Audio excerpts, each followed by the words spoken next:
being yourself and really just being the quarterback for this team. And I don't have to do anything more, and I think our team is plenty good enough to go out and compete and give ourselves opportunities to win. But I think the guys understand where we're at. I think they also understand that the season's not over. It's far from it, and I think right now we just need to understand that we're getting started, and we got to go do our job and do it to the best of our ability and start getting this thing on a roll. Don't call it a comeback. He's been here for years. If you're working for the weekend, you made it. Happy Friday. Appreciate you being with us here on First Take. To my left, Skip Bayless. Stephen A. joins us from Philly. Gentlemen, good morning. What's up, LL Kurum? How are you doing? What's going on, Skip? I'm good. What's going on, man? I cannot compete today with that outfit. It's over. No moss. I give up. You got me today. I'm just going along for the ride here. I'll just be your punching bag the rest of the day. I like it. You like the fact that I rock no tie today? Yep. I thought I'd do it. I thought I'd do it as a tribute to Skip Bayless. Yeah. All right, I just tried to do it. I just tried to do a little something. You can take that look anywhere on a Friday, Stephen A. And speaking of which, we have a fun show planned for you as we head into another big fight weekend. This time, it's Canelo versus Cotto, Puerto Rico versus Mexico. Woo. The guys will make their picks later. Looking forward to that. But first, Tony Romo will make his return from a broken collarbone Sunday against the Dolphins. The Cowboys lost all 7 games while Romo was out, and according to Elias, no team has ever made the postseason after being 2-7 or worse through 9 games. Skip. Yes. Will Romo sink or swim in Miami? Stephen A. Smith, he will swim in Miami. He will swim back to shore. He will save this team from going under after 7 straight losses without Tony Romo. But I will say, before I give you all the whys of my argument, that if I am wrong, I will sit right here on Monday and I will say, I was dead wrong about the 2015 Dallas Cowboys. They are over, dead, and gone. That's what I will say on Monday if they lose. But they are not going to lose. Their season starts now. I love, and we just saw some clips of Tony Romo, love how bold he was all week this week. Love how he embraced the pressure of saving this season when a lot of franchise quarterbacks would say, now, wait a second, don't put it all on my shoulders after you guys lost 7 in a row. I love it how he tweeted out the clip from the movie Major League in which he sent the message to his teammates, there's only one thing left to do, win the whole thing. Maybe not win the Super Bowl, not yet, we're not quite there, but at least win a division that's begging to be won by the Giants and the Eagles and the Redskins. I love this team's chances right now because I really like the way, and Tony Romo said he liked the way this team played in 6 out of its 7 losses. It put itself in position to win those 6 games. It couldn't close the deal. As talented as it is, as well as it did play in spurts, it just needed one more big play from its quarterback. Just stay off the Whedon and Castle back to outhouse. It needed Tony Romo. And I will be the first to admit, Stephen A., this will not be easy because the Dolphins are coming off a big win at the Eagles. Ndamukong Suh, I don't know if you've noticed lately, is a terror on a tear over his last 5 games. He's got 4 sacks, 20 tackles, 8 disrupted dropbacks. He's a beast. He's a force. And I'll be the first to tell you, I'll admit it up front, Tony Romo's coming off a 2nd broken collarbone. Didn't even have surgery this time. They hoped it would heal on its own. It is still at risk. I'll be the first to tell you. But Sean Lee is coming back this week. I'm pretty sure he's going to play, and I hope he plays well. Des Bryant's been a little iffy on his foot, but I bet you he'll come back to life with Tony Romo back at quarterback. This team, as you know, plays its best on the road, so I like its chances at Miami.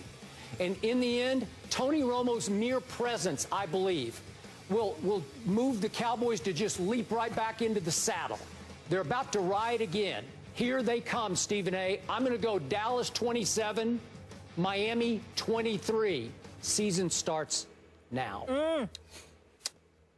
You know what, Skip Bayless, I appreciate the astute analysis. Thank you. It sounded objective. It sounded objective. It sounded devoid of the pom-pom cheerleading status that you customarily throw out there about your Cowboys. I'll give you credit for giving us the allure of objectivity there, but I'm not falling for it one bit. I understand that your heart is into this. You got to go this route. You got to ride Tony Romo, and you do have some plausible points to make. Miami is the 21st ranked defense. They're 20th against the pass. They're the second to last, 31st against the rush, which means that it should be a big day for Mr. Darren McFadden himself. I get all of that, Skip Bayless, but a funny thing happened on the way to this studio thinking about doing this show with you. A funny thing has happened as I sat up there and I saw the quotes from Tony Romo. A funny thing happened, Skip Bayless. A funny thing happened when I sat up there and I thought about something here. I said, you know, as much as this game seems tailor-made for the Dallas Cowboys to win, if they are indeed the accident waiting to happen that I happen to know them to be and I have proclaimed religiously, considering all that bantering, all that talk, how Tony Romo is supposed to come and save the day, this is a beautiful time for them to lose. I mean, I could see it coming, Skip Bayless. I'm picking Miami to win this game. I'm thinking that the Miami Dolphins, with the Ryan Tannehills of the world, with the Lamar Millers of the world, okay, with the Landrys of the world, with the Matthews of the world, even with the Greg Jennings of the world chipping in and what have you, I just have this funny feeling that Ndamukong Suh is going to get to Tony Romo. Will he knock him out of the game or something? No. But will he rattle him a little bit to the point where he's just not himself, hasn't fully recovered? Will he give us indications and reasons to believe that Tony Romo just may have come back a bit too prematurely, even though he's supposed to be right on schedule because this is right around the time he was predicted to come back anyway? I think all of those things are possible. So from a football perspective, in terms of your astuteness in breaking it down, you're absolutely right. Considering Miami's paltry run defense, combined with the fact they're not that great against the pass and they're not that great defensively overall, okay, I look at it from that perspective, and their inability to really make but so much noise offensively from time to time this year, inconsistent to say the least, I would sit there and say the Dallas Cowboys have every reason to believe they should win this game. But I watched the Miami Dolphins last week against the Philadelphia Eagles. I watched them be down 16-0. I watched them hold the Philadelphia Eagles to 3 points over the last 3 quarters. I watched them neutralize an Eagles offense that, whether it's Sam Bradford or Mark Sanchez, with a Jordan Matthews, with an Ertz or a Selleck, with an Aguilar, with a Huff, with a Riley Cooper, with the DeMarco Murrays of the world, Philadelphia Eagles offense was still neutralized. Why can't the same thing happen in South Beach for the Dallas Cowboys? I'm just of the mindset, Skip, I'm going to go with my heart today, just like you go with yours, even though you're trying to deny it in this particular situation. I'm going to pick the Miami Dolphins to win this game, Skip Bayless, 26-19. To 19, odd score. Yes. But I do love it. Here's what I love about your pick.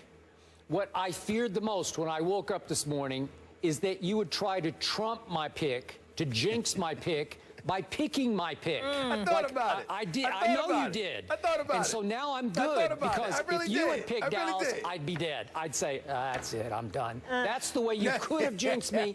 You had your chance. You cannot take it back. You are on record that now Miami will beat Dallas, and I will love watching you eat those words on Monday at this hour on this show. Thank you.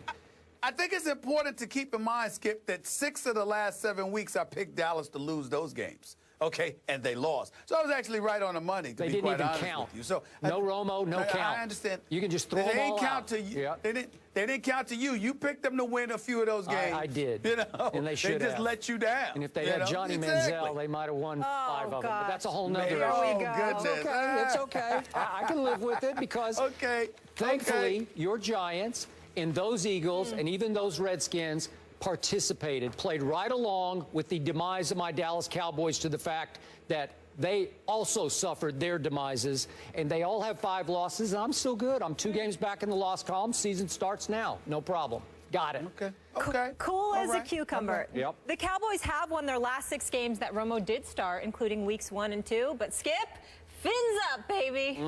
Oh, you got him too? No, I'm just rooting for him as a Giants fan. Yeah, I got it.